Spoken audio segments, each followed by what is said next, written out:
అకాల వర్షాలకు ఉమ్మడి మెదక్ జిల్లాలోని కొనుగోలు కేంద్రాల్లో ధాన్యం తడిసిపోయింది. మరింత సమాచారం మా ప్రతినిధి ప్రశాంత్ ప్రత్యక్ష ప్రసారం ద్వారా అందిస్తారు.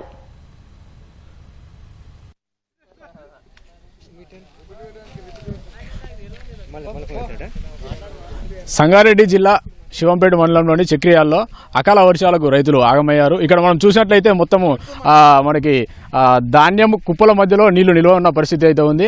ఆరుగాలం కష్టపడి పండించిన పంట చేతికొచ్చే ముందు నోటికాడ బుక్కలో మట్టి పడ్డట్టుగా అయిందని చెప్పేసి ఇక్కడ రైతులు ఆవేదన వ్యక్తం చేస్తున్న పరిస్థితి అయితే మనకుంది. కొనుగోలులో జాప్యము, లారీలు రాకపోవడము, అలాగే వాటితో పాటు మనకి దానివల్లే సమస్య అని చెప్పేసి మనకు రైతులు చెప్తున్న పరిస్థితి ఉంది. ఇక్కడ మనకు కొంతమంది రైతులు ఉన్నారు, వారితో మాట్లాడి వారి సమస్య ఏంటో పరిస్థితి తెలుసుకునే ప్రయత్నం చేద్దాం.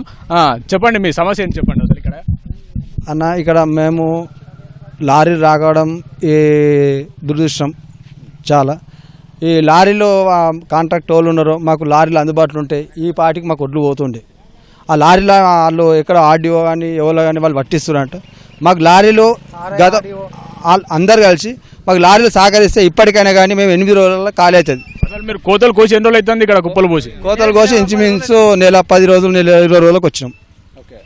అయితే దీనిది ఏమదంటే వాళ్ళు లారీలు తెచ్చుకోండి, మీరు రండి అని ప్రభుత్వం అది మేడం రండి, రైతులు రాకండి, మీ సెంటర్ నుంచి ఎవరైతే సెంటర్ పట్టుకుర్రో వాళ్ళనే పంపించండి, వాళ్ళు తీసుకొని వస్తారు లారీలు అంటే. వాళ్ళు పోతున్నారు, వస్తున్నారు, వాళ్ళకి దొరుకుతున్నాయా దొరుకుతలేవా అది తెలియదు. ఇక దాని ఏమైంది, ఇప్పుడు లారీలు వస్తుంటే ఈ ఒడ్లు కూడా ఉండకపోవు. మాకు అక్కడ లారీలు పట్టిస్తారు, ఆ మేడం కూడా మాకు సహకరిస్తలేదు, ఆడియో మేడం కూడా మాకు సహకరిస్తలేదు. ఆమెతో కూడా చర్చ చేసుకోవాలని మనం చేసుకుంటాం. చెప్పండి అన్న, మీకు ఇక్కడ ఎన్ని ఒడ్లు ఉన్నాయి? మీ పరిస్థితి ఏంటి? ఇక్కడ బాగానే 10 లారీల దాకా ఉంటాయి ఒడ్లు.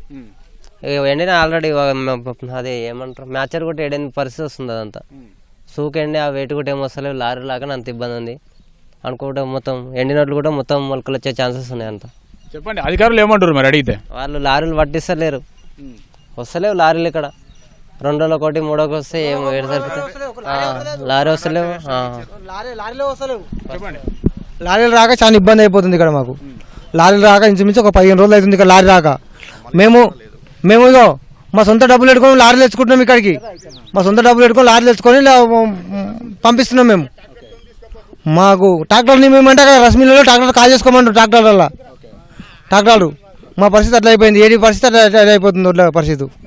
ఇక్కడ ధాన్యం కోసం అయితే సుమారు 45 రోజులు అవుతుందని చెప్పేసి ఇక్కడ రైతులు చెప్తున్న పరిస్థితి ఉంది. ఇన్ని రోజుల నుంచి నిరీక్షించినప్పటికీ ప్రభుత్వంకి చిమ్మగుట్టినట్టుగా లేదని చెప్పేసి రైతులు ఆవేదన వ్యక్తం చేస్తున్నారు. కోసి కళ్ళాల్లో కుప్పపోసామని వడ్లు కనీసం ఇప్పటికీ మమ్మల్ని పట్టించుకున్న నాదుడు లేదని చెప్పేసి మనకు చెప్తున్న పరిస్థితి ఉంది. ఇక్కడ మనకు చూసినట్లయితే ఇంకొక పెద్దయిన ఉన్నాడు, ఆ పెద్దయినతో మాట్లాడి ఆయన బాధ్యత మనం తెలుసుకునే ప్రయత్నం చేద్దాము. పెద్దయిన చెప్పండి, అసలు ఏం జరిగింది ఇక్కడ? వడ్లు మీ ఎన్నున్నాయి చెప్పండి. అంటే మా ట్రాక్టర్ గిడు ఉన్నది, ట్రాక్టర్ ట్రక్ కూడా నింపుకుందామన్నా కానీ కూడా ట్రాక్టర్ ట్రక్ ఆర్డర్ ఇస్తామట అని కూడా చెప్పారు. బయలుదేరా కాల్ చేసుకుందామట కూడా ఇవ్వలేదు. అగో మొత్తం కుప్పలు అన్ని తడిచిపోయినాయి. ఇప్పుడు నేనేం చేయాలి? 7 వాళ్ళ లేకుంటే మొత్తుకున్నా ఏం చేయాలి చెప్పు మళ్ళీ. వడ్లు ఎన్ని ఉన్నాయి? కోసి ఎన్ని రోజులు అవుతుంది? నేను కోసి ఇప్పుడు నెల 15 రోజులు అవుతుంది.